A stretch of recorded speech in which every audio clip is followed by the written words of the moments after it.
What is up, everybody? Welcome to Truth and Transparency. What is it? Monday, 1:30-ish Eastern Standard. Let those notifications click in. Oh boy. Again, I have Bella with me.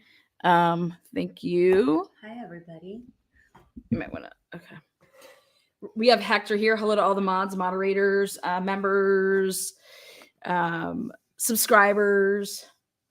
What is good? We are talking about the Delphi case.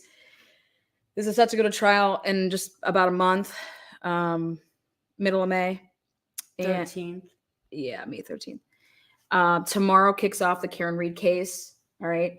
But wanted to talk about some of the filings.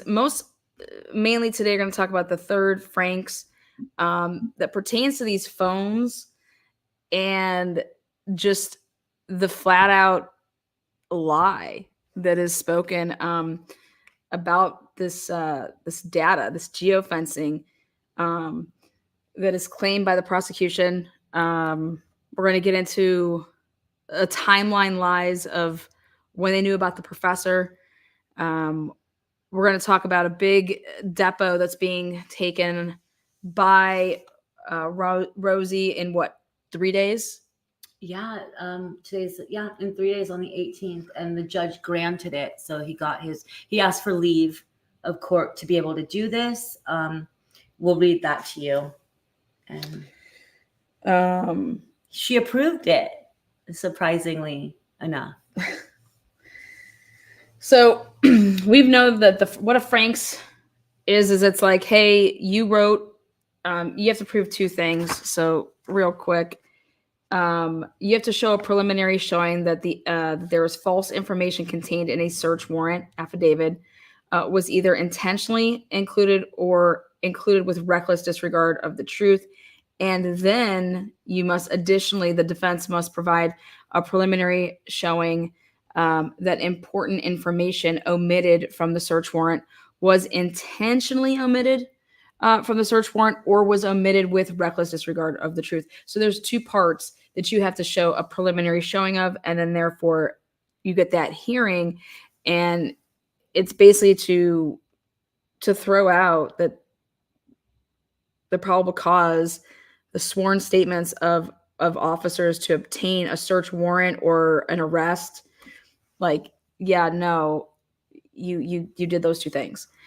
And typically you guys hear a lot about this on this channel, and we talk about Franks. There's been a couple of times, but these are rare, and it's not normal, and it's very hard to present facts that show an officer did something with total disregard. So when an attorney does this, they have to have facts to back it up. And we hear all the time that Rossi and Baldwin don't have facts, but I think we both agree that we think they have a lot of facts, right? To back up their Franks. Oh yeah. Tons actually. And in fact, I think the biggest thing that they have is the person that's doing their timeline and showing just the lies. There's blatant lies. So, but we're going to jump right into it. So yeah, let's do that. Let's do this. First of all, what we want to show you guys here is you're going to be seeing a map. All right. And this is what we're calling it is the dump site / crime scene. And I'll back this up to show you guys that. So you have Logan's property over here. This is going to be your water, the bodies, the bridge is down here. Waves. The bridge is down here. Okay. And I'm going to back it on up. Okay. And so because what we're going to be showing you guys is some of this data in terms of these phones. Yeah, because some people are visual learners. Yeah. We got Hector. We got Hector, and we have a way to just present if you're listening or if you're listening and watching. But something that I am it's in my wheelhouse is I was like, give me this data. I want to take a look at this data. And so it comes out in the Franks, the third one, that holy shit, there's 3 phones that are literally in and around the area of where the like they said, dump site or crime scene, because if actually the girls were murdered somewhere else and then brought there, or if everything was there, but then it was just a staging. And we say that to remind them because they just added the charge of kidnapping when we were there on the 18th of March. So we're saying that the bridge is also part of the crime scene. Yeah. So, so right before the boys were taken off the case, they get a little report sent their way, and it's in the form of a map, and it's AT&T doing some what people are saying geofencing, plotting points with 3 different phones, but there was other phones that were there. So why are you zooming in on just these 3 phones? So that's what I'm going to show here is that now this would be the response by the state. Okay. And right here, I'll zoom in.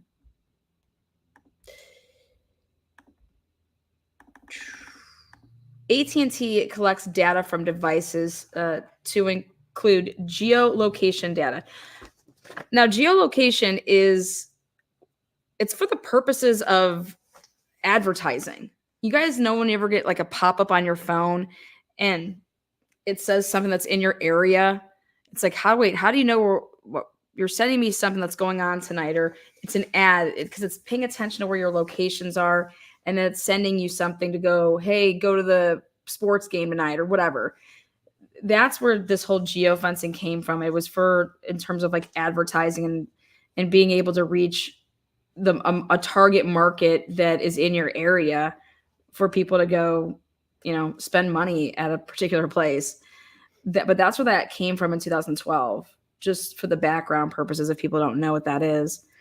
But AT&T geolocation information is gathered from 3 sources. And it's one, which is GPS. That's the first way. The second is known Wi-Fi triangulation locations. Or I'm sorry. GPS is first, which is known Wi-Fi / triangulation locations.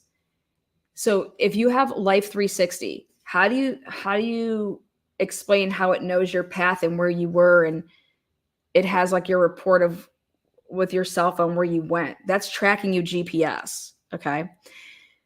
What people don't know, and maybe they do, that there's apps on your phone that Google asks you if you want to share your locations. There's apps that pop up.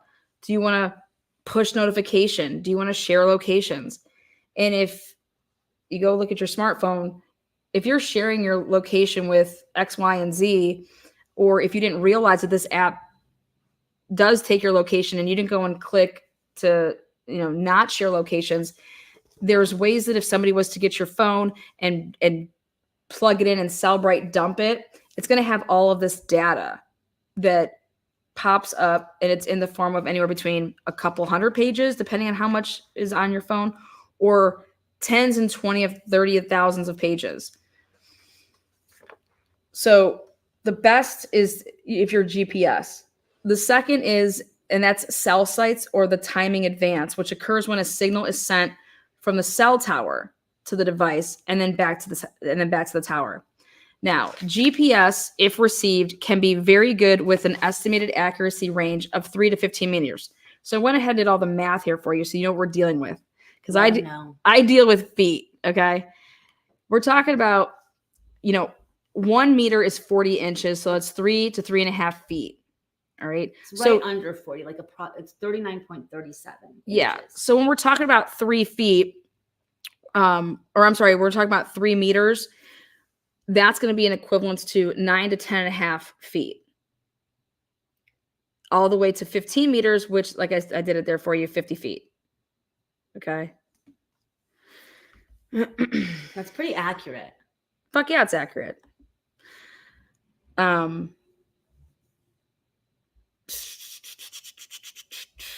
So now what I've done is used another case to show that what it would look like. Okay. So when you go and take a picture on your phone, all right, and this is just if everybody's following my case, this is from the Brian Drake case, but this is standing right outside of his office glass window, and your latitude and your longitude.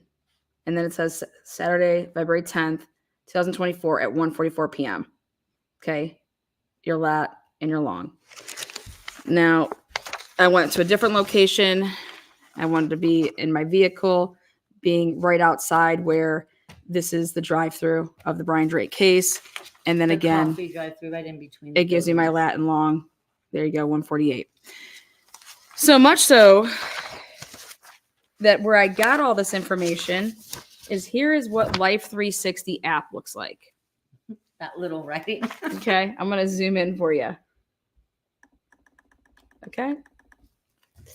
And so right here you have a date which says 3/13/2020 at 21:21. So you're looking at, that's going to be 9:21 and 7 seconds. Okay. All right. So from 9:21 and 7 seconds to 9:21 and 41 seconds, that's the location. All right. And then 9:21. See how it, so it's going to go. You always actually have to read upwards. That's how it downloads. So, but like this time is actually before that. But you will then see that your phone, you want to look at the last four here. So it says 8673. Then it's at 7497, 6282, 5287, 4938, 25938. And if you're paying attention at all these as it's moving along and you plot these, you're going to be able to see that what's being shown right here is Brian Drake's phone moving on 95 highway in and heading from Bonners Ferry, actually heading north then to Coeur d'Alene. Now, that's the Life 360 app. Now, let's say that you used Google.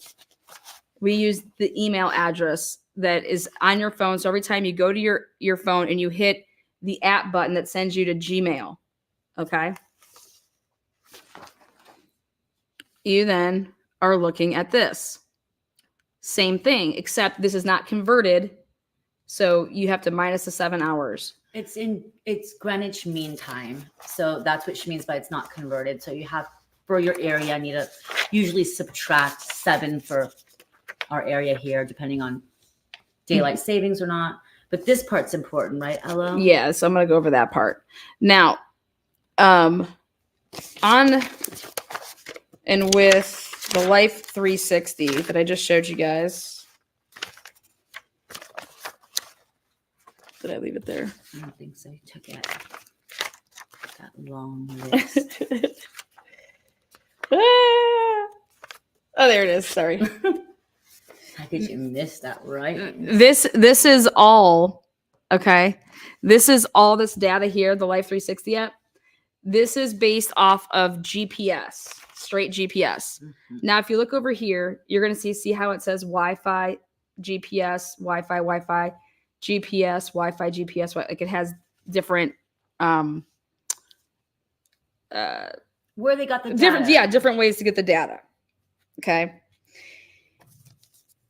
Now, which is what this Franks is kind of which is what the document we're talking about is talking about here, right? So yes. So the point of all of this is that you get a stack like this. We're talking thick as can be, 25,000 pages, depending on how long and how long you've had your phone. And when it gets dumped in the Cellbrite, you could be looking at 100,000 pages, you know, because it's going to be all your history of however long that Google has been tracking you or whatever it is that you're, you know, obtaining. Yeah, whatever it is that you're able to use to obtain this location. So for my sake, and for this sake, Brian Drake shut off his Life 360. He had it on all the way till he got to work. He shut it off once he got to work because he would hide where he would go. And I think it was because his wife was on there. And so he was hiding, but he didn't realize that when his cell phone would ever be downloaded after his murder, that the Cellbrite would be picking up other, his wife's not able to check his geolocations through his Google. Okay. And so that's where all of this data comes from. Because if you compare his Life 360, it's like, well, Brian Drake didn't move at all on that day. Well, no, he just shut off his locations on this device or with this application.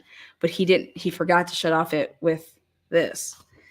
And we used it through his email because his email was set up right through his phone. So every time that he got an email or was doing anything, that application was running nonstop. So every single move of his was being tracked.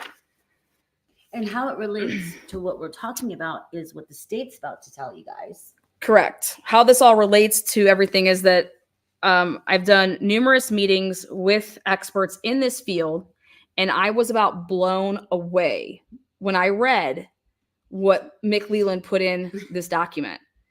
Let me back it out. So here at the bottom, again,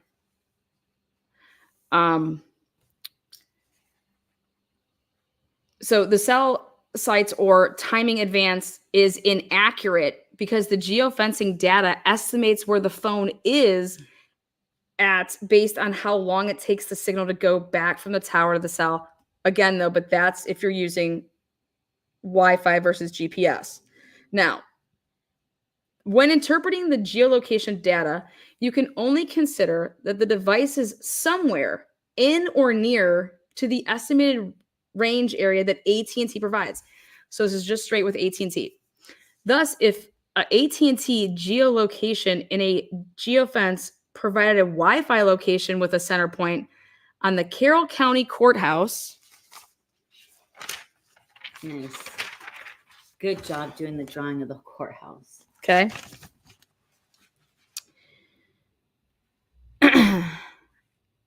Ooh. Right here. Yes. Thus, if AT&T geolocation in a geofence provided a Wi-Fi location with a center point on the Carroll County Courthouse, one could deduct that the location is in a range of 15 to 100 meters from or around that center point. If that same scenario included a cell site or timing advanced location, the actual location of that device could be in a range of 1,000 meters plus from where the pinpoint is located. That could include the entire town of Delphi and beyond. Well, let me tell you something here. Let me tell you something here, Nikki. Maybe you should write this and send this to your boy Payne over in Moscow, Idaho, okay? Who seems to think the complete opposite of what you're stating here, just for the record. I like to compare cases that are going on. But go ahead, Nikki, send this on over. He would love what you're saying. Or would he? Again, he's basically saying that this would include the entire town of Delphi and beyond.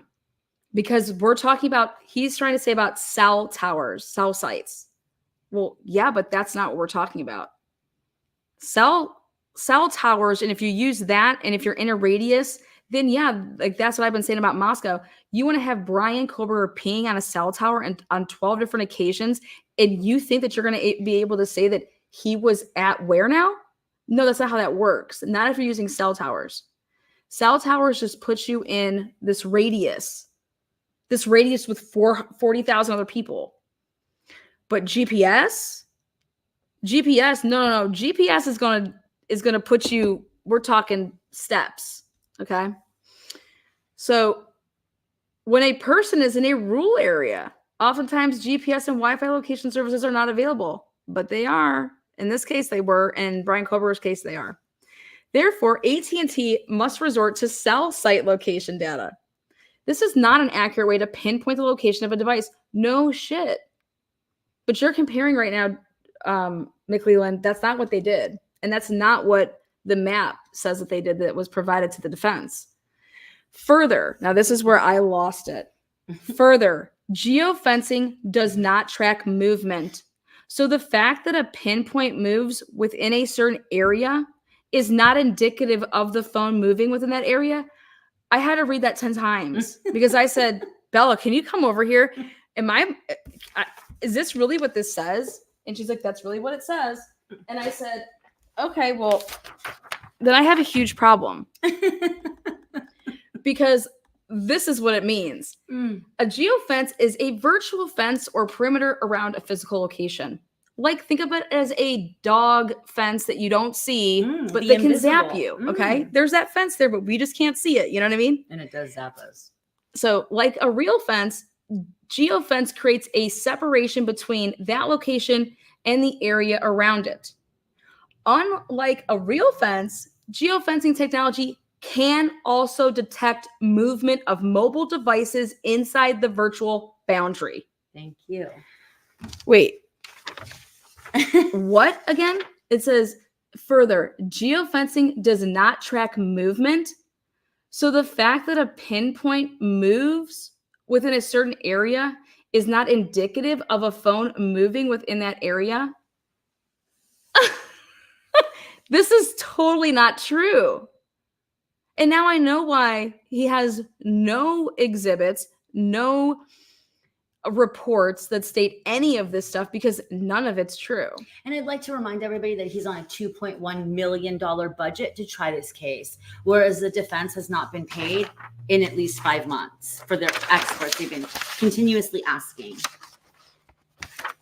Now, because I try to sniff out, like, I'm not gonna then how does it pinpoint move? The pinpoint doesn't move. If your phone is being GPS tracked locations, when your phone's moving, that's how Life 360 is able to tell you where you're at. That's how when you take your phone and you say, Google, hey Google, start at my location where I'm at right now and give me directions to Walmart on this road. It then knows where you're at, knows when you need to turn left, knows, hey, in 100 feet, turn right, you know. It's called GPS.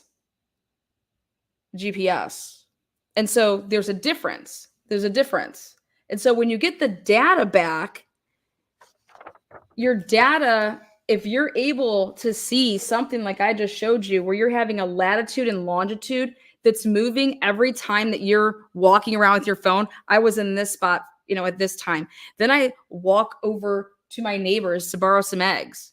It's going to show that at that point when I got there, I was there. And then it's going to track me back where I walk this way. Whether I'm walking, whether I'm driving, it's tracking the device. And if you're with the device, then it's tracking you. Now, this is where it's going to get interesting for me, because we're going to leave you guys with a cliffhanger today, only because I think it's really, really interesting on an interview that took place back in the day. So basically what he just said there, I 100%, here you go. This is, he's making a completely false statement. So I don't understand how, or why he even wrote that. Now, and this is all about 3 phones, which the defense says, which I think is awesome. I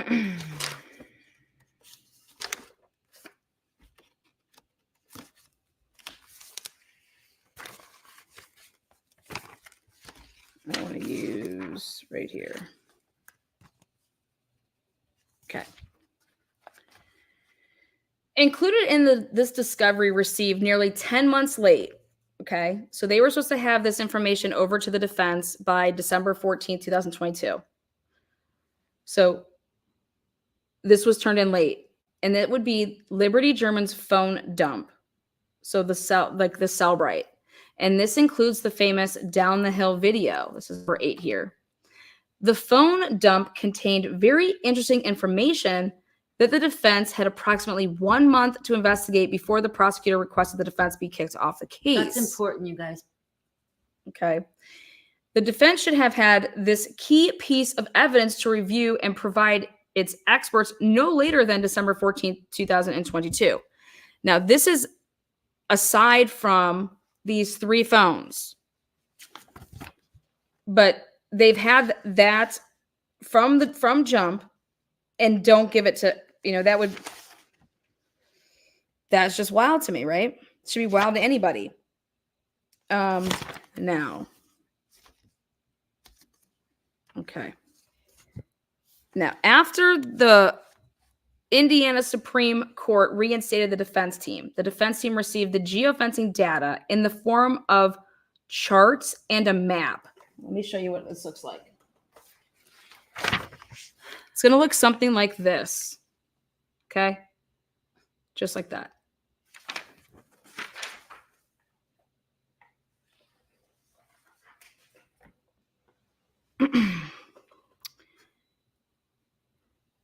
On or about January 30th, 2024, the defense then took that information to its expert for review. Because of the prosecutor's late discovery of the geofencing evidence before getting kicked off the case, the defense only had the geofencing evidence for 6 days before the court ordered to the defense, hey, you're going to stop working this case. Do you guys remember that? So again, almost 10 months late. And then after getting back on the case, the defense has now had just over 2 months to analyze this important evidence along with all the other evidence. Now, in McLeland's reply to having the third Franks, he states, I'm sorry if the defense has a problem and doesn't know how to read and interpret the material, but they're just wrong, And it's like, read and interpret what material? You're supposed to be providing us with reports. There's not one single, when I read this, I couldn't even believe this. Okay.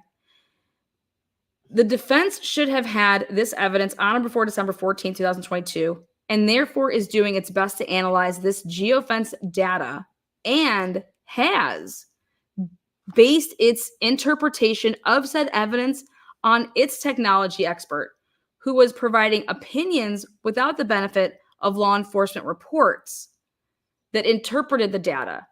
It appears that law enforcement has not written a single report that interprets their geofencing data. Now, let me tell you guys about what I believe that it's from.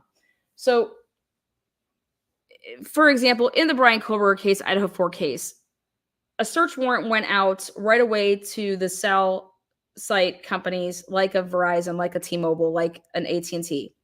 And it says, hey, we need you to preserve and save the cell tower records for, in that case, it was they went from 3 a.m. until 5 a.m. Okay. And that would be anybody that would be utilizing the cell tower with their device. So you'd be able to track that device and it would have an ID number. It's an incredibly smart way. And it's been ways that people have cleared cold cases. In a lot of cases, geofencing in that manner has cleared people and convicted people. Okay. So in this case, that would have happened. And so what I believe that was provided, like I said, was something like this. And it has these pinpoints. Okay. But it doesn't have anything with it. Okay.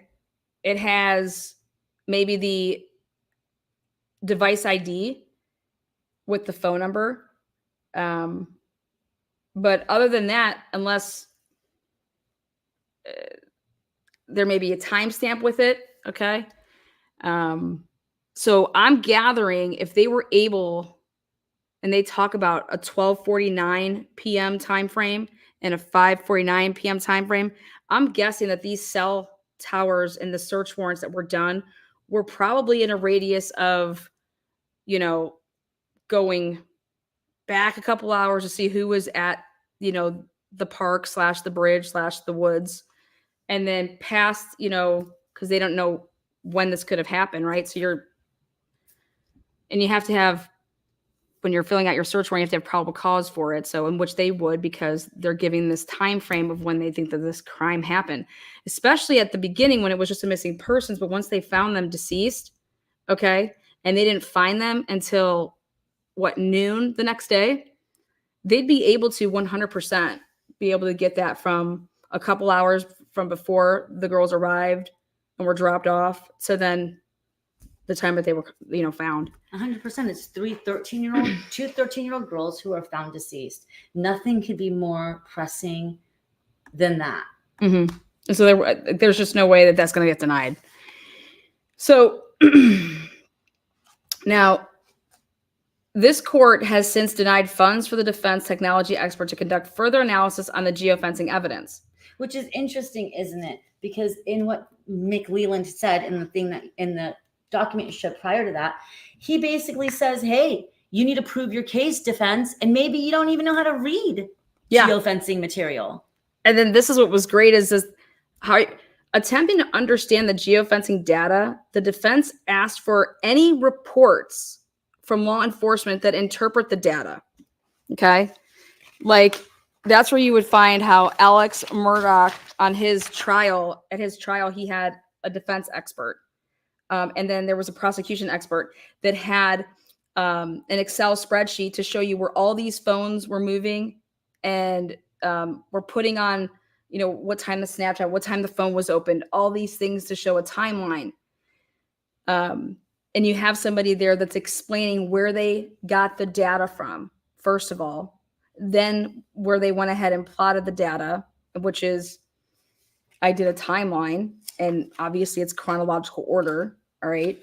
So can you guys believe it that this map that the defense located in discovery, the prosecutor claims that no reports or notes exist related to geofencing? Let me tell you what they do. These guys that would do this for you, they hit you up and they're like, hey, we're going to provide you with a PowerPoint presentation, how we plotted all this stuff and what it means. And then here's the notes that go with it. And here's our report. Mm-hmm. That's how that goes. And they'll do a PowerPoint. Yes. And they'll take everything and plot it out.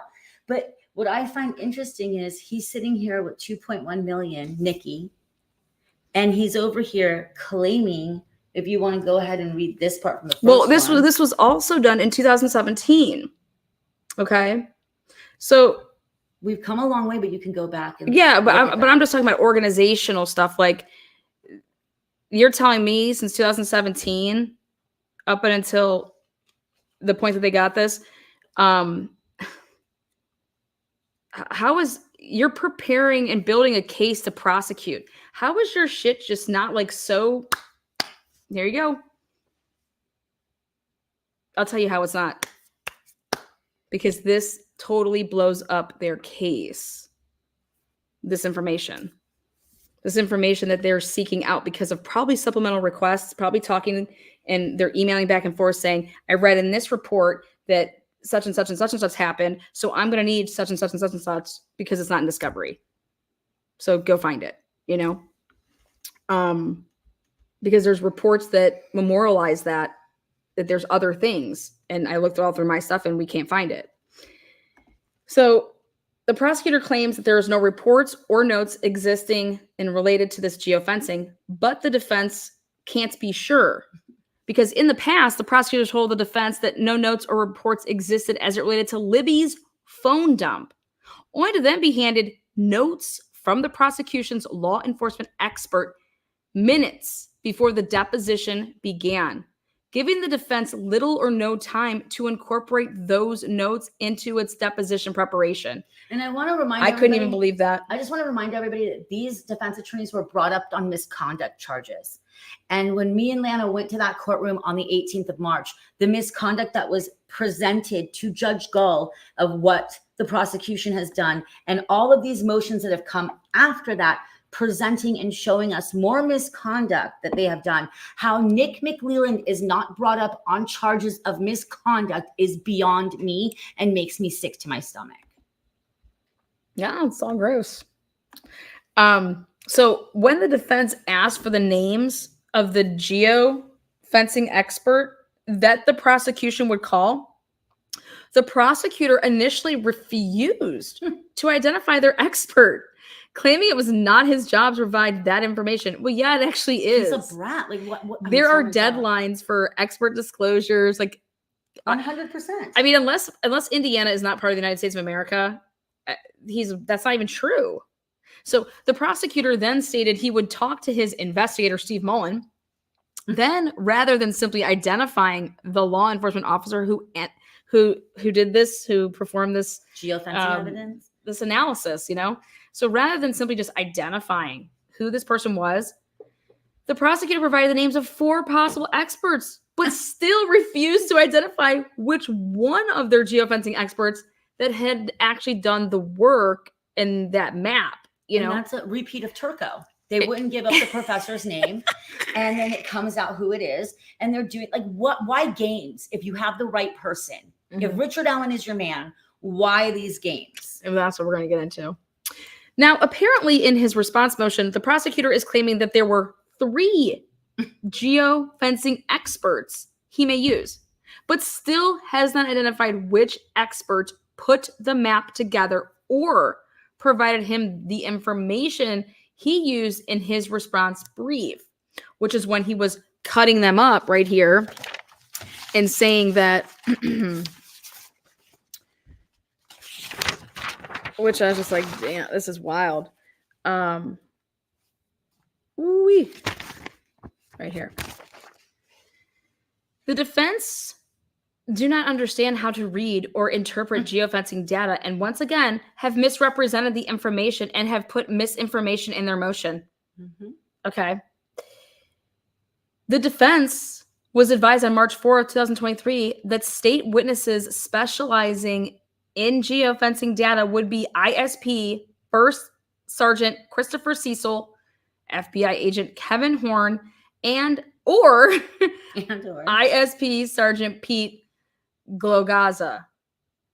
However, the defense filed their 3rd motion for Frank's hearing based on newly discovered evidence that was available during the first discovery disclosure in October. Again, but right here got me. The defense do not understand how to read or interpret geofencing data, and once again, and it's just like, what do you want me to interpret over here? Like, you just gave us a map, and all that it basically we got from it was like, and we're going to get to this right here. In his response motion, the prosecutor also provides purported information that he has apparently obtained from one of 3 law enforcement officers who apparently has analyzed the data and relayed that information to the prosecutor, thus providing proof that the prosecutor has actually known the name of the exact geofencing expert who will be examining law enforcement's interpretation of the data, but has refused to provide the name of that special geofencing expert to the defense. Because remember, this came first, the Franks came first, then their state's response. And now this was the reply. It's the defense's reply to that. But they also said in the state one right there, read that right there, what they also say about the geofencing. This is again, Nick. He says they either choose to ignore that information, talking about the geofence, or did not understand how to read the information. And then furthermore, down here explaining that, hey, the geofencing is right there. Just figure it out. Yes. So, and I'm over here, I'm like, okay, I just give me the information because then I'll do it myself. So it says, rather than simply identifying the proper law enforcement officer for the defense to depose concerning the geofencing evidence, again, evidence that the prosecutor provided to the defense 10 months late, who put the map together, the prosecutor continues to conceal the identity of the actual expert, only narrowing it down to 3 possible candidates. The defense has no way of knowing if anything that the prosecutor claims concerning the interpretation of the geofencing data is correct because no reports have been provided. And I'm going to tell you right now, I know that's not correct because they're saying that geofencing cannot detect movement of mobile devices, and that's the exact opposite. Okay, your geofencing technology can also detect movement of mobile devices inside the virtual boundary. Like, that is the actual definition. So I'm like, that's just wild. Now,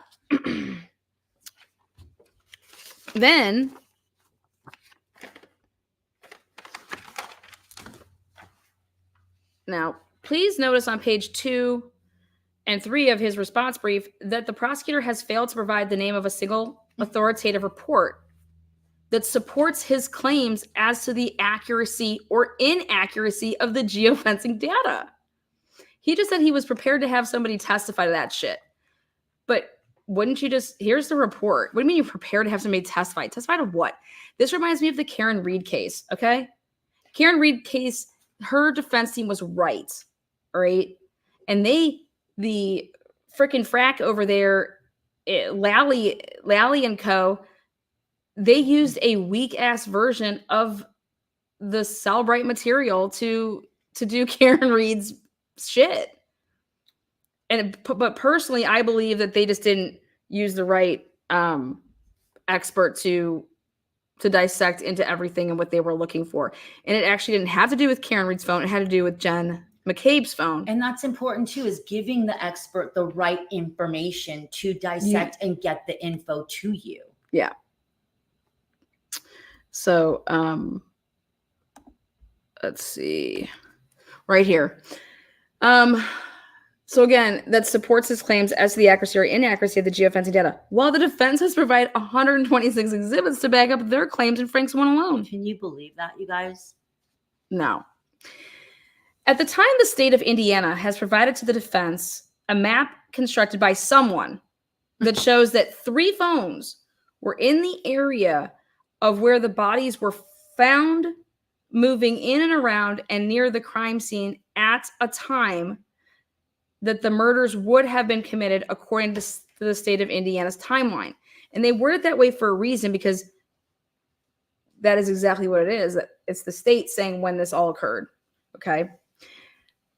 This is what's important about this, though, is that someone took the time to take data, okay, after it would have been, in order to have data, you have to physically have obtained this data. And that would be in the form of obtaining people's cell phones at some time, then plugging it in to, the Cellbrite, and then you press download. And what it does, think about taking everything from your phone and putting it all onto an external hard drive. Okay. But then it also has all the metadata and all the locations. Okay. And then what Cellbrite does is it's a software that puts it all into folders. Like, these are all where their pictures are found. This is all where their text messages are. This is all where their, instead of just like the iMessage, then you have a regular SMS. Then you have GPS, emails, shit like that. It's all in folders. And then when you open up that folder, then you're just literally looking at thousands of pages of the time that you had that phone it began. So it's 2015. Seriously, every single text message that you sent beginning in 2015. But then it also shows you at any point in time if you try to delete something like that. Then it would go to then there's a folder for your Safari or your Google to see what you, in fact, at this time of the day, what you Googled. And then you press send.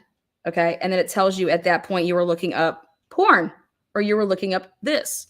So that's what this Cellbrite does in terms of, and I'll get permission from one of the cases that I've done to show somebody's Cellbrite what it looks like when you get a report like that, and what it looks like with the folders, and I'll go through it on my channel here.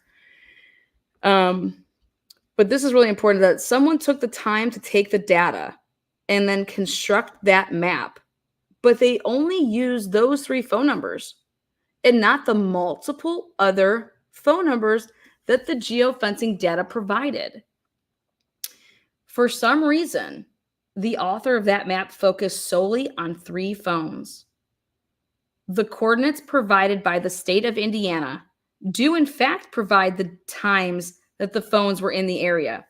And that's what the prosecutor said, is there's not even timestamps with these plots, no dates, no nothing. And they're basically saying, yes, there are. So the coordinates provided by the state of Indiana do in fact provide the times that the phones were in the area, despite claims made by the prosecutor in his response motion, which I went ahead back and checked. In his response motion, the state of Indiana claims that the owner of the phones, so look at that, the owners of the phones found on the geofencing map in and around the crime scene were interviewed and then dismissed as suspects. And I had to go back to check my shit out. And sure as shit, because I was like,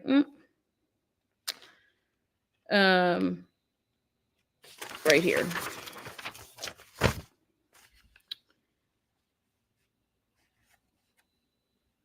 The defense conclusion that 3 devices were found in or near the murder scene location at the time of the murders and what geofencing data means is an inaccurate evaluation or interpretation that is not supported by an analysis by someone with specialized training or knowledge in geofencing data. The defense's conclusion failed to consider the estimated range of those those devices in the AT&T records or how the pinpoint data was collected. Further, although phones may have a pinpoint on a map that is in the area of the crime scene, the actual phone could be several thousand meters away. Yeah, it could be, depending on how we're talking, like, there's 2 different things you're talking about there. There's your cell tower shit that your phone is, that you're getting that information from the cell tower search warrant. That's separate. But if you downloaded phones and you use the Cellbrite material, the software, to actually find out that any of these phones were being GPS trace located, and it's actually GPS. No, every time you're moving and you have your phone on you, you're GPS, you're being tracked. So he's being so interesting with his words as to state these sentences that, yeah, you're making just bold statements, but that's not, tell us how it was done then. Show us these reports to say, no, this is actually, that's from the cell tower, this is from this, but that's not how he's doing it. And in fact, he's saying no geolocation expert assisting in the investigation concluded that cell phones were in or around the crime scene. Well, that doesn't mean that that's not true. Or we can't help it, Nick, if you didn't ask the questions as to what your conclusions were, because there are no fucking reports. So how do we know what they concluded? There are no reports. So no, when he says no geolocation expert assisting in the investigation concluded that cell phones were in or around the crime scene when the murders occurred. Yeah, it's because you didn't ask, or if you did, then that's why you're not providing these reports. But my guess is that you didn't want to ask that question. The defense further fails to state that the owners of those phones were interviewed and cleared by investigators. This was clearly and certainly Sheriff Liggett's understanding when he signed the affidavit of probable cause. I about died when I read that. Wait, the defense further fails to state, and the defense is like, this is the first we're hearing about it in this response here, that holy shit, you guys interviewed the people that are the owners of these phones? Where are these interviews? We don't have them. Wait, what? So that's where this comes from. In his response motion, the state of Indiana claims that the owners of the phones found on the geofencing map in and around the crime scene were interviewed and then dismissed as suspects.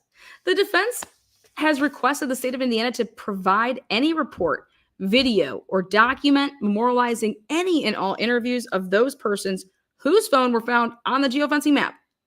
The state of Indiana still has not provided said information or indicated where such information may be found in the vast discovery. The first the defense has heard that these people were interviewed is in the state of Indiana's response motion filed April 3rd, 2024, which is this.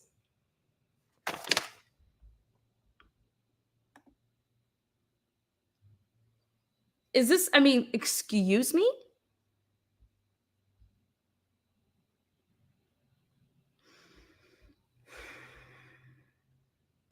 This is wild, you guys. This is very, very wild.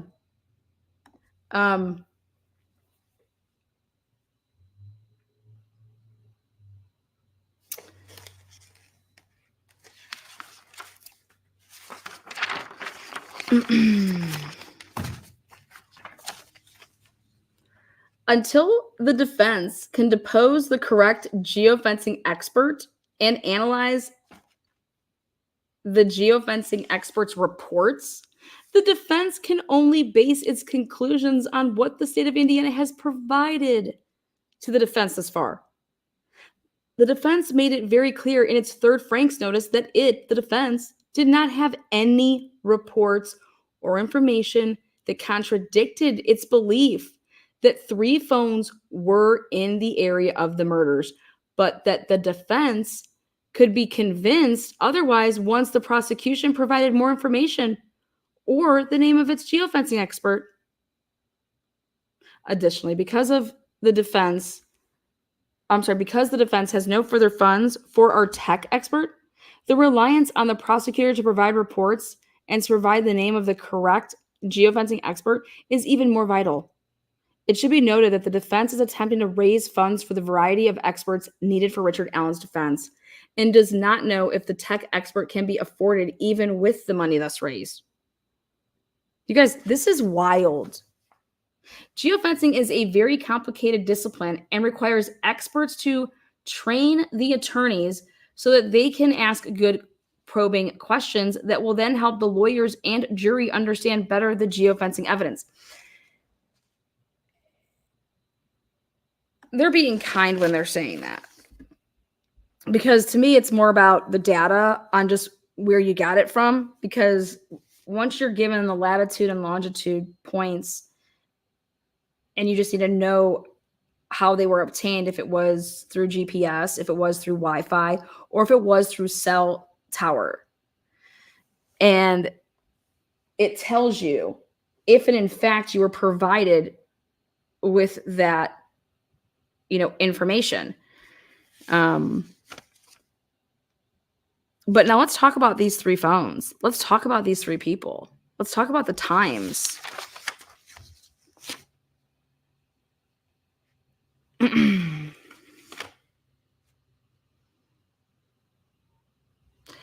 This is good.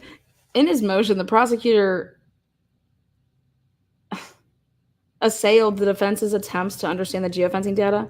The defense freely admits that they are lawyers and not geofencing experts, and furthermore wish that they had accessibility to experts like the prosecution that could be called at no cost in consultation with a moment's notice. The defense would ask this court to ignore the state of Indiana's claims, unsubstantiated with any reports concerning its analysis of the geofencing evidence, until the defense has had a chance to depose the specific expert that put the map together that the state of Indiana still has not identified. It's a simple question. Who put the map together? That is the person that the defense wants to depose. But without giving us a name, like they've been doing, we're just supposed to, okay, now we'll just depose all those people and say, hey, did you make this? Have you ever seen this map before? Did you make this map?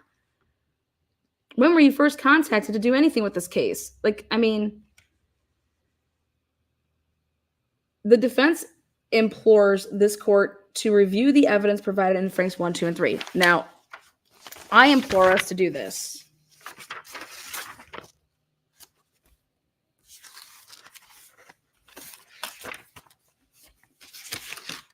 Now, so many interviews have been given in this case. And this is where I'm going to blow it up, okay? Because I can. There's been so many interviews done in this case that one specific interview comes to mind when we talk about phones. And it's going to be that of, we're going to do this radius. When it comes to that of Liberty German's phone, as well as did Abigail Williams have a phone or a device that was being tracked in some capacity. And then Patty's statements about giving Liberty her cell phone on that day. Now, those of you guys that have been following this case from Jump, like I said, a lot of people have come out and talked. They've done interviews, okay? But we went back to pull information that came out 5 years ago, and then as well as stuff that through these motions, you get breadcrumbs, okay?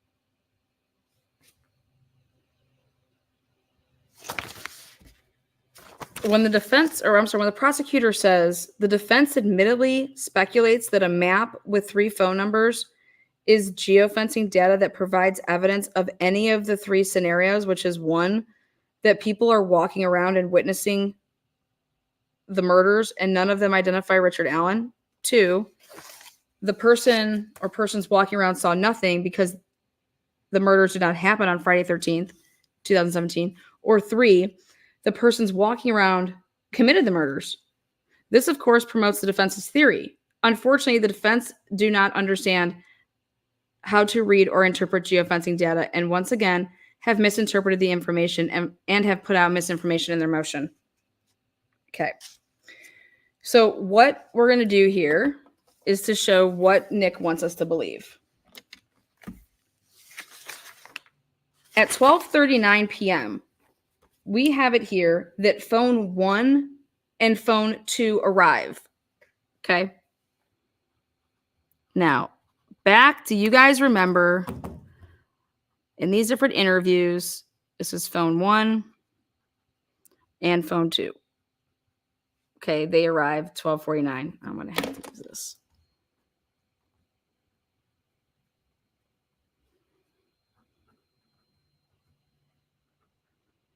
Okay, and I believe, again, without seeing the data, that this is from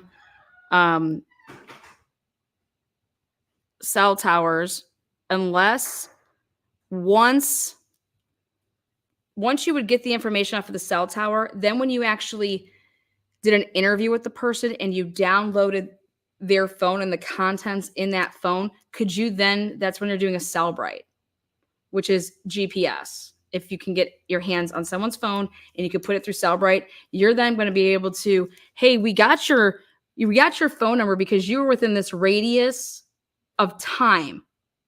So between this hour and let's just, for easy, no argument sakes, let's just say we did noon all the way until noon the next day. And so when we got the search warrant returned back, your phone number was hitting a cell tower that serviced this area at this time. And so therefore we're conducting an interview with you. Were you there?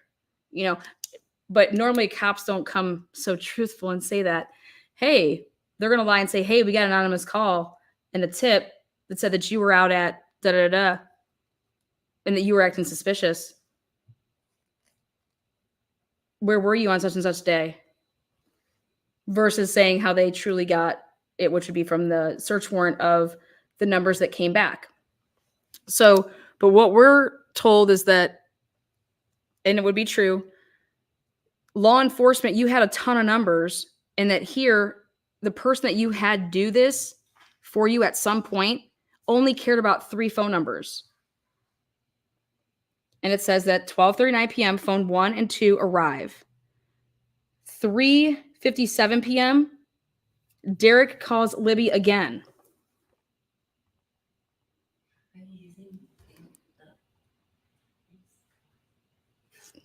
What do you mean?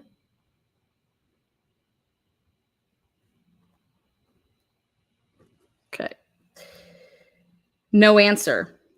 There's no talks about if it rang, if it just went to voicemail, just no answer. 3:58, Derek calls Becky again.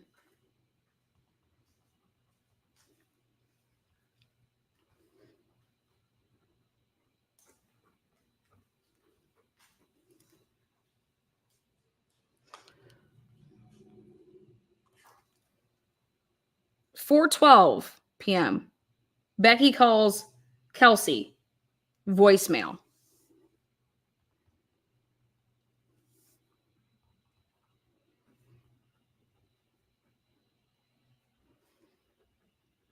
She leaves a voicemail, and then she calls her right back. So then they talk at 3:13 p.m., and Becky and Kelsey talk and asks her if she's heard or seen from the girls. Okay. She's at her boyfriend's there, though, and she's supposed to go to work at 4:30, but she ends up not going to work until 5:30 p.m. Okay. This is when she was supposed to go. Now, 4:17 p.m. is when Becky calls Libby's phone again, and there's no response. So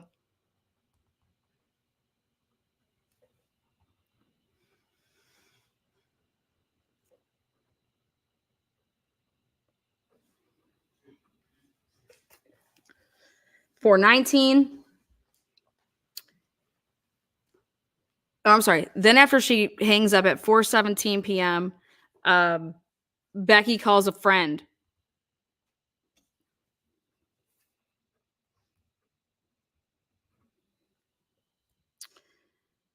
Then at 4:19, she calls Tara. Why don't you have me talk about the things I gave you? I have no idea. Come on down. I don't know why you left to go outside really quick.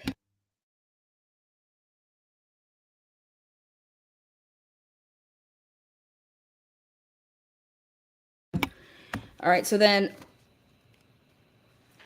5:20, Mike Patty reporting the girls missing to PD. Why don't you give it to me so I'll read it? I gave you. This is Mike Patty What am I supposed to do? to PD. 5:25 p.m. Here, how about you read this and I'll be writing it. 5:25 p.m. First officer arrived, and that's an unconfirmed at 5. Where are you? On the time? 5:25. Yeah.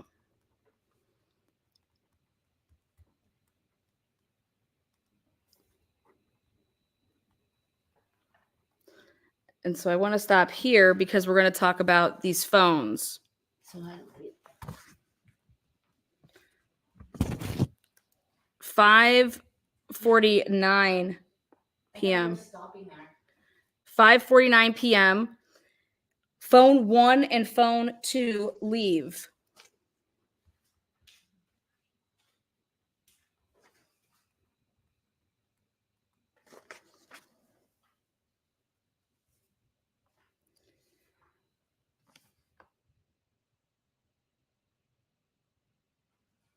Okay.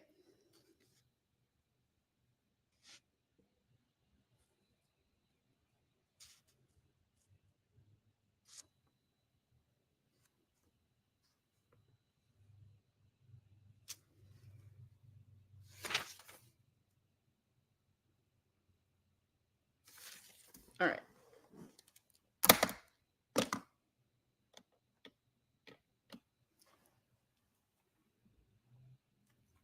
Oh, there you go. What's up, Boston? Well, good. Glad it's all good there. Good in the hood. All right. So if you go back to interviews, and Bella remembers these interviews probably like the back of her hand. If you go back to interviews that happened all these years ago,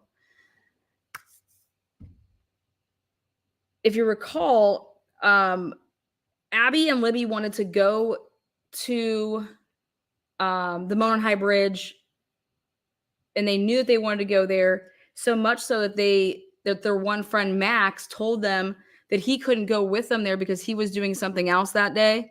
Okay. But that Abby and Libby had asked, Becky to take them, and that they were going to be going and wanted to go, earlier, them going and getting dropped off at, let's see, at the time that they ended up getting dropped off was later than what they had anticipated. So it's interesting that phone 1 and phone 2 would be arriving at 12:49 p.m. when that's in a time frame of when Abby and Libby is more in a range of meeting up around 1 o'clock. Okay. So much so that out of all the numbers that popped up and were on this cell tower being in this radius, you only focus in on these 3 numbers. But where is phone 3?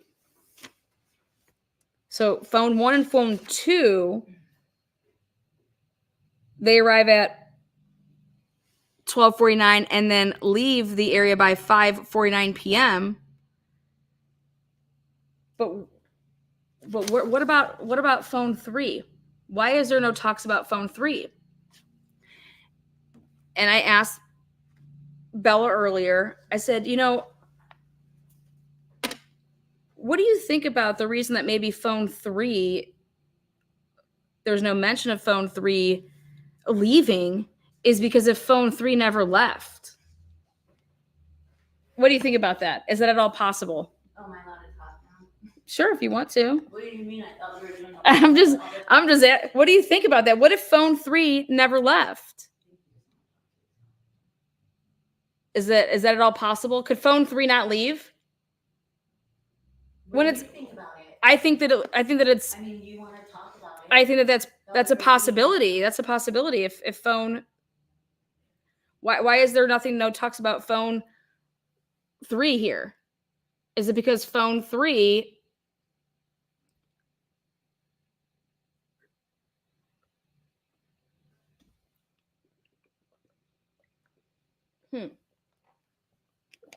The other thing is none of these phones have anything to do with Richard Allen, right? None of these phones connect to Richard Allen in any way. But I want to go back to this whole Becky Patty thing. Why would Becky Patty say that she gave Liberty a phone? Because Liberty's phone had been factory reset. That's public knowledge. Everybody knows that Liberty's phone had just been factory reset a couple days before this happened. Okay. And the prosecution says that, well, we interviewed these owners of these phones, and we cleared them. Well, maybe these interviews don't exist in its own separate interview of like the phone interview, because these interviews with these people took place and is memorialized in like saying, because we're getting around saying that we've interviewed these people. But it's not just like, oh, we interviewed this person again because of the phone. So the way that McLeland likes to fucking roll and likes to say shit is, I'm going to think between the lines here and say, okay, well, just because he's saying that those people had been interviewed and they were cleared, it's not specifically stating that those people were interviewed because of their phones being there. But at some point there was an interview and we cleared them. So he likes to be a little, I mean, we see how he lies. He just answers questions or says stuff like in a way that his statement isn't false, but has nothing to do with what is really truly being asked. So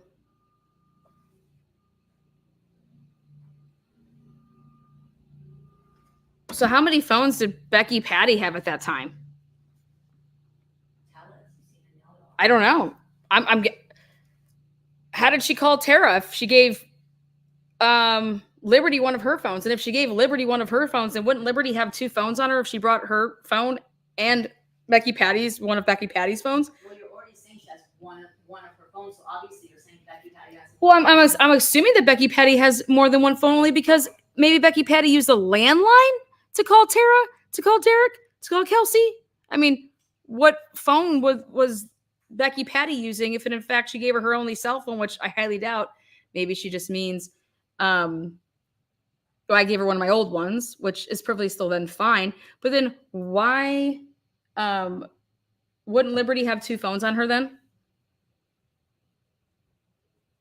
She said the family had several phones in that interview. Yes, exactly.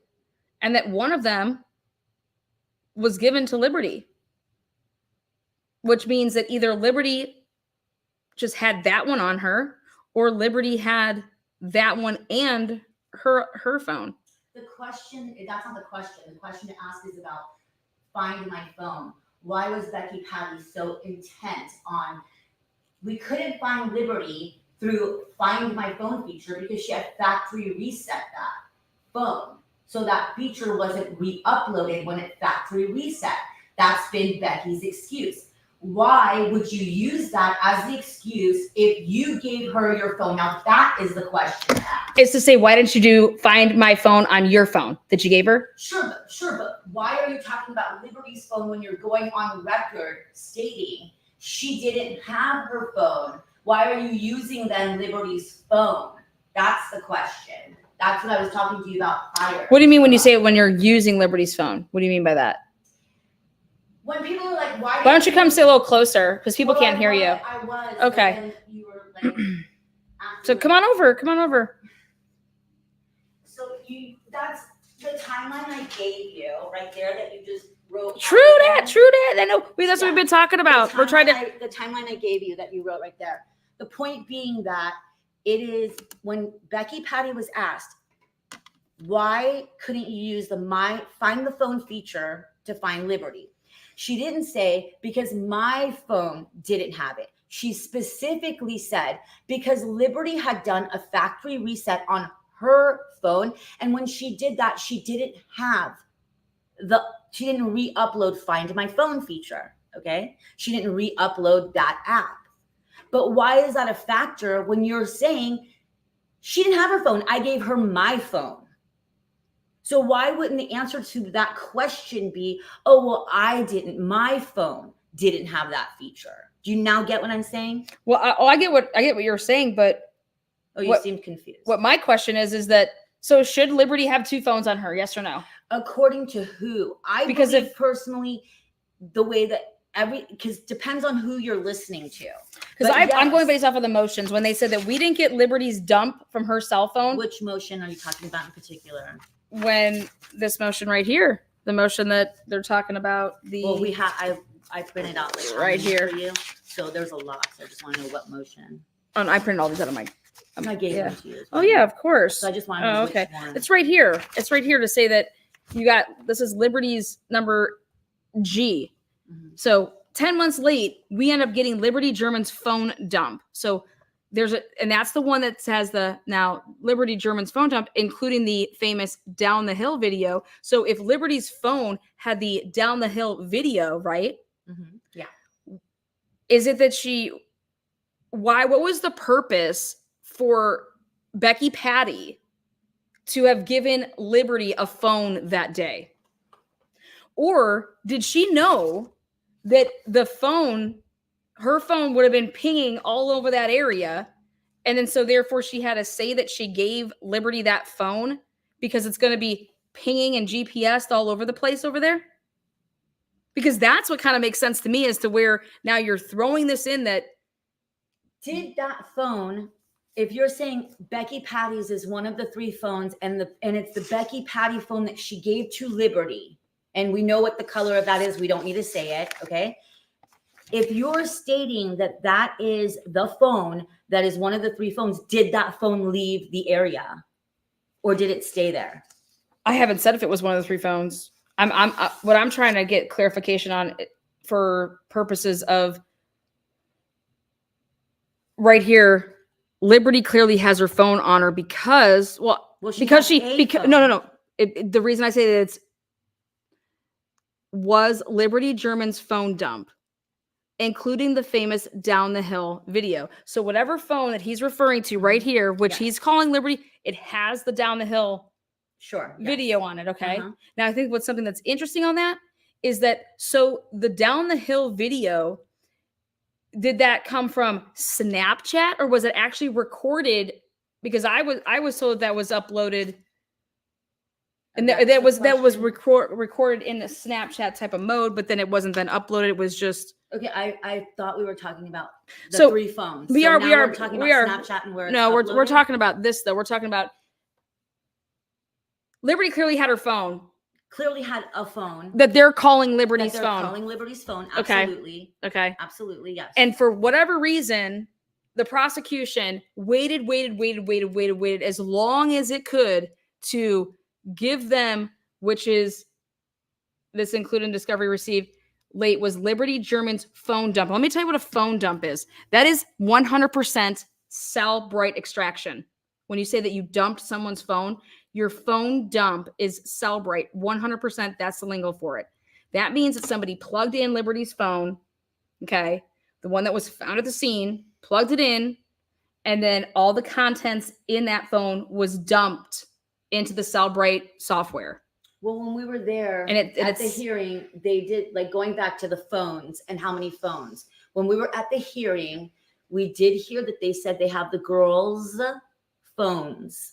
So, yes. and at the beginning of all this, we were told that Abby didn't have a phone, or they didn't have the access to her phone. Okay. So does that mean, we don't know if that means it was Abby and Libby had a phone, Abby had a phone, or if there's like Libby had 2 phones or Abby had 1, Libby had 2. We don't know that.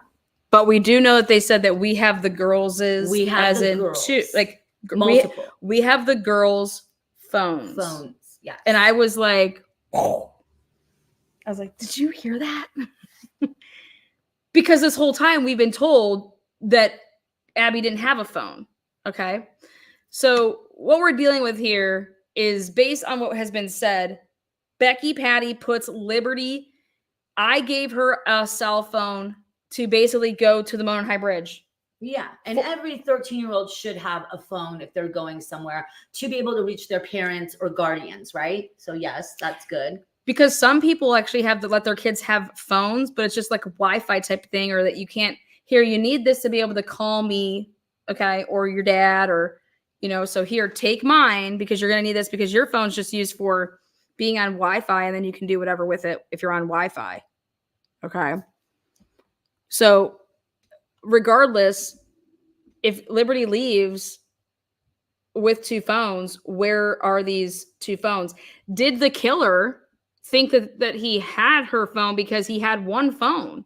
You know, did the killer or killers, you know, but then I think the location of the phone, according to what we've been told off of the crime scene via Frank's, is that of the where the phone was. It's like, how could you possibly miss that? You know? So I think it's very, very interesting about these phones and about this, the reason that Liberty's phone dump, like if there's nothing on it, and right here it says, this phone dump contains very interesting information. I think that this phone dump, maybe the one that they're referring to, points to the fact that it's not her phone. But it says, regardless, this phone dump contained very interesting information that the defense had approximately 1 month to investigate before the prosecutor requested the defense to be kicked off the case. So what do we think is very interesting? What would you think is very interesting? What, to you, if you're a lawyer in this case, what would be very interesting for you to see on that phone that you'd be like, wow, that's very interesting? I think a phone is a treasure trove of information. It wouldn't be one thing. The entire phone and everything that leads up to how the people, the victims, came to be in the location that they're at, who they were contacting, who they weren't, what's missing from the phone, and what is in the phone. Okay, so then I have to ask you a question then. If in fact Liberty's phone was factory reset, okay, if it was factory reset, I guess the question is to ask a cell phone expert if I factory reset my phone and then I give it to you to sell bright dump, okay, what are you going to get out of it? That would be an interesting question to ask Micah. And I would believe that you're going to get still everything, because isn't that the whole thing that Nicole Kessinger did in the Chris Watts case? With deleting. Well, you would know that. Did she factory reset her shit, or did we she never stuff? heard the term factory reset. We just heard she deleted everything. But how do you, maybe she just said I deleted everything because I did factory reset, but that never came out like that. Yeah, I don't know. I think that there's a big difference, because deleting, as we have seen in other cases with the information that we have, deleting isn't deleting. Nothing is ever deleted off of a phone. There's ways to get things back. There's extractions you can do.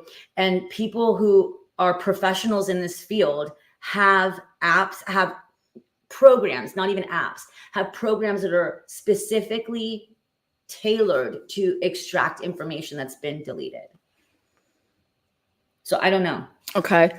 So then going back to these, what do you think is interesting about the fact that two phones at 12:49 arrive, and then those two same phones leave together at 5:49 p.m. from this area that where the crime would have either took place, or but they would have either witnessed it or they didn't witness it because it didn't happen. It didn't happen there till later. Because the argument here is going to be that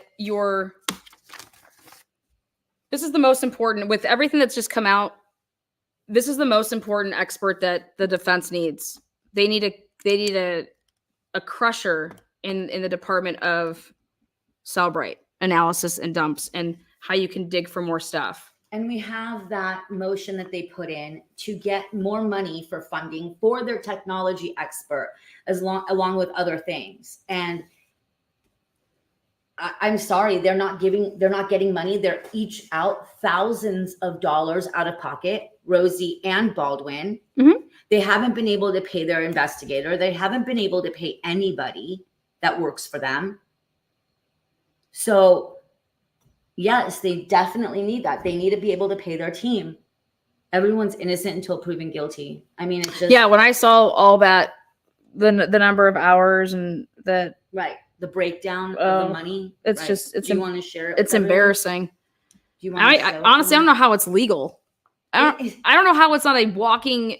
This is going to go back to trial if Richard Allen's found guilty. Well, what I really, really, really, really appreciate is Russ McQuaid and what he did a few days ago when he put Hennessy on. Oh yeah, I want to show that. It is such a powerful, as someone who studied in the same vein as journalism, okay, who I've written for multiple publications. You don't have your own voice unless you work for someone who's really into the First Amendment, which I was lucky to do. And I could use my own voice. But when you don't, and you work for a news publication, you're supposed to be unbiased as a journalist, and that's true, and that's good.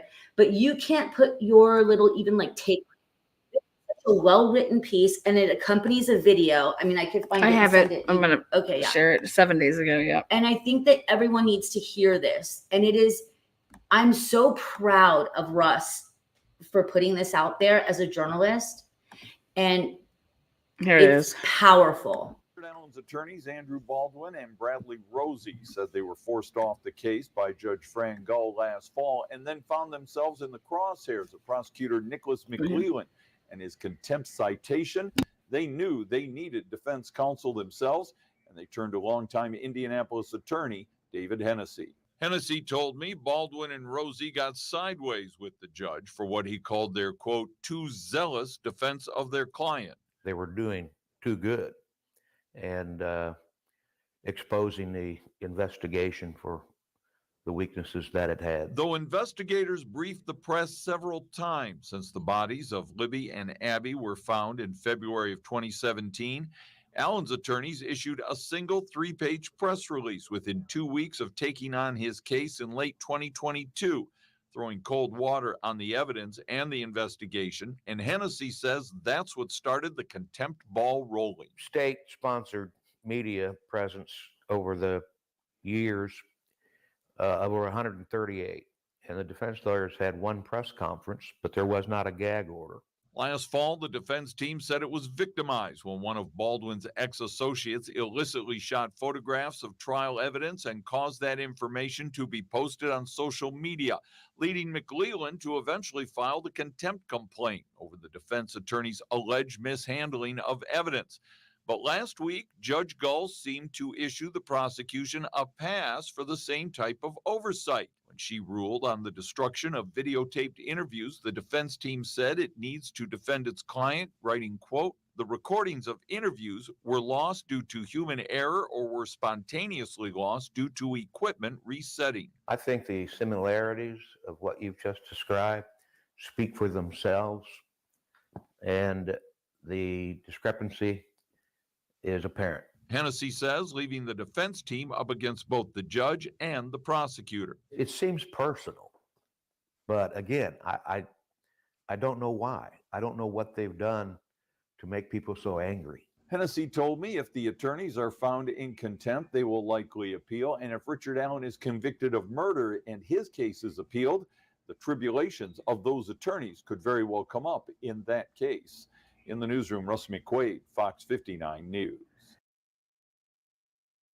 All right. So it's you heard him that the state has been doing a bunch. You heard Hennessy say that the state has been doing a bunch of media, and when the defense comes out and does one, they want to have a fit about it, and there wasn't a gag at the time. So this piece, I was so proud of this piece going out there, and it's unbiased still because it's the truth, you guys. yeah. Yep, they've raised about 37,500. So the goal is 45,000.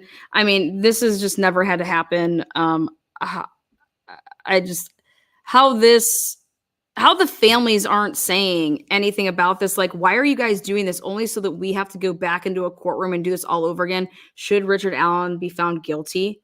Like, this is a red carpet walk right back to doing it all over again. And how Indiana is, I mean, you know how much money that they've spent? They're going to do it all over again. So, I mean, there's no way that this is not grounds for an automatic appeal. These are public defenders, you guys. It is Indiana's duty to pay them for their citizens. And the fact that Gull holds the purse strings and is playing around in the way. And let me tell you guys, being in that courtroom, I don't want to speak for Lana, but I think that she agrees. You could feel the animosity and what Hennessy actually wrote in one of his motions.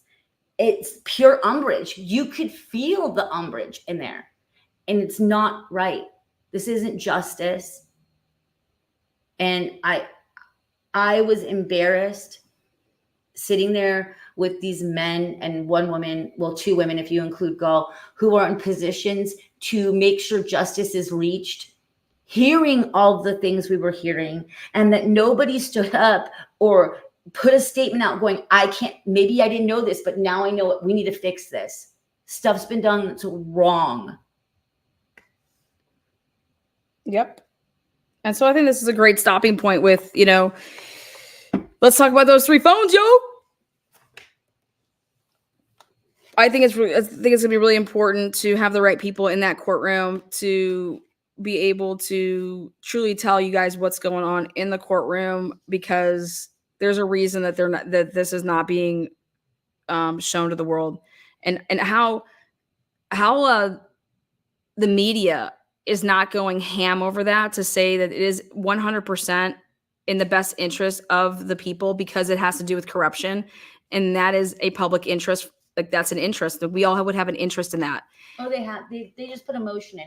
And they had in the motion, the Journal Courier actually wrote one to the court and said, basically, you have 48 hours to respond. And if you don't, here's the rules that you are breaking. And I think that was done maybe Friday. Let me look it up. So that would be maybe, working days. It should be coming in. The response should be coming in any minute. So they're going ham. Oh, might have already, we just had one 3 minutes ago. So let me see what just got dropped 3 minutes ago. I was okay. Okay, motion to suppress second statement. So again, thank you guys so much. We love you. Thank you so much, Bella, for all your expertise, Delphi you. related. Thanks to the mods and the subscribers. Thank you, Lana, for having me on to explain this very like personal case that we both are just, we can't believe what's happening. This just dropped. Yeah, but what is it about? They're putting in just a bunch of motions. Yeah, I mean, there's still a lot of things that we got to talk about, so we'll keep it right here. And we'll discuss this next time. Again, yep. Thank you guys. And then if you find yourself with a couple extra bucks, Richard Allen does have that. There it is. You can click on that. Or if you don't have a couple extra bucks, go share it. Go share it to somebody that, you know, does. So this is just wrong. This is just wrong. And I'm telling you, we all have an interest in how the hell this all went down, because every single day cops be doing this shit. Law enforcement be doing this shit. And it ain't gonna it should not be happening in secret, because now you have a judge that thinks that she can do all this stupid shit. And to do this to your colleagues, I mean, the lawyers, the judge, so it's a system. These are your coworkers. And so this is actually a very rare thing that you would ever do this to people in your field, like the judge holding back and not approving this, that, and the other with pay and money for expert. I mean, are you kidding me? Especially like when the guys are filing these type of motions, Nick McClellan is saying these type of things. Like, you clearly don't know how to read. No, man, fuck you. You don't know shit. You had to go pony up and get all these motherfuckers, 6 agencies, a special prosecutor. Then you got another prosecutor. Then they had to bring somebody down from the attorney general's office to help your fucking ass. Get fucked. Get bent. You ain't doing this by yourself. And if you did, you wouldn't be trying the case. But Nick McClellan has workhorses, assistant administrative people. Get out of here. That they all two workhorses that are paid. I think it's either $5,000 or $10,000 more than anyone that had seniority, and that was a problem that came up in the minutes of the meeting in Delphi. But yeah, he's getting money, and everyone's getting paid on his team. Okay. Until next time, guys. Love it, love it, love it. We love you and all of your support. Peace out, Girl Scouts and Boy Scouts.